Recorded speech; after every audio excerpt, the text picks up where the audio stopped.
so excited to share with you this wonderful book called Thanksgiving in the Woods. It's about a group of people, and it's a real story, who meet every year to gather in a beautiful forest glen under the trees to have a magical meal together. I hope you like this book. Let's get reading and find out. Thanksgiving in the Woods by Phyllis Alsdorf and illustrations by Jenny Lovely.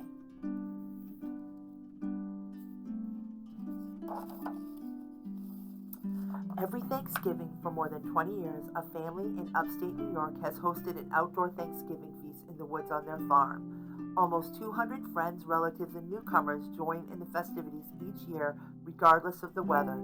They bring food to share in a rustic woodland setting with the bonfires for keeping warm and tarps overhead as protection from the snow or the rain.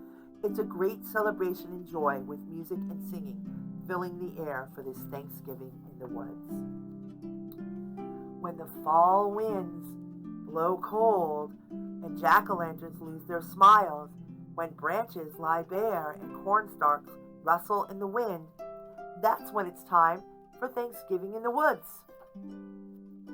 Days and days go by and I keep adding to my Thanksgiving pile. A tool belt, my favorite rocks, a rope, seashells, a flashlight, and brownie. Everything I'll need for Thanksgiving in the woods. One chilly morning, Mama wakes me early. Today's the day, she says. I stuff all my treasures into a backpack. Mama gathers boots and winter coats. Daddy grabs his guitar and my recorder. Come on, let's get going to Thanksgiving in the woods, he says. We drive and finally turn onto a curvy gravel road. That's when I see Grandpa standing next to his orange truck. He starts the engine and I climb into the cab. Time to get ready for Thanksgiving in the woods. We drive over rutted fields, then down a slope to a clearing under trees that reach to the clouds. I see the cousins building a fort right next to a little stream, a perfect place for our own Thanksgiving in the woods. Daddy and Grandpa unload long wooden planks for tables and bales of straw for us to sit on. Uncle Charlie makes a bonfire while neighbors hoist a tarp over branches. Everyone's rushing to get ready for Thanksgiving in the woods. Early the next morning, I'm one of the first ones to wake up. I can hardly wait for breakfast to be done. While the grown-ups laugh and talk, kids pull on sweaters and boots. We want to get there first for Thanksgiving in the woods. Some neighbors are already at the site. Here, help stack up some kindling, Grandpa says, and we do, running whenever someone calls. We all need to help if we're going to have Thanksgiving in the woods. Soon a tractor comes over the hill. Grandma and Mama sit on the hay wagon steadying a load of pots and covered pans filled with turkeys and dressing and mashed potatoes, peas and corn. Oh, now it's starting to smell like Thanksgiving in the woods.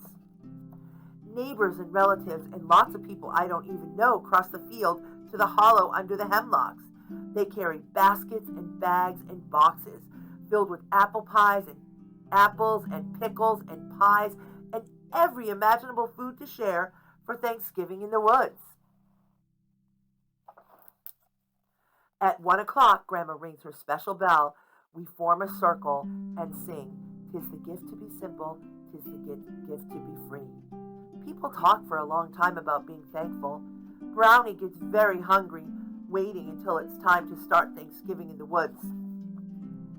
Lines of people snake around the tables, filling plates with mounds of food. The cousins and I dart in and out, grabbing buns, turkey, and other treats we take to our fort. There we have our own Thanksgiving in the woods. Grown-ups are playing fiddles, banjos, and drums and singing songs that everyone knows. Soon Daddy joins in on his guitar, and I make up a tune of my own on my recorder, my way of celebrating Thanksgiving in the woods. We stand around the bonfire, warming up on both sides. Grandma passing out marshmallows, and I take two to roast toasty and brown, one of my favorite parts of Thanksgiving in the woods. When everyone's had enough turkey, and potatoes and pumpkin pie, people start packing up their gear. In groups of 2 or 3, they walk back to the farmyard, bringing an end to Thanksgiving in the woods. Daddy puts me on his shoulders, and we walk with Mama and Grandma along a candlelight path through the woods. I pull Brownie close to keep him warm, happy that he came along for our Thanksgiving in the woods. Back at the bonfire, I can hear a banjo and someone singing. 'Tis the gift to be simple, 'tis the gift to be free, 'tis the gift to come back where we ought to be. Now that's a perfect ending, Grandma says as we walk in the dust. A perfect ending to Thanksgiving in the woods. That is the end of this wonderful story.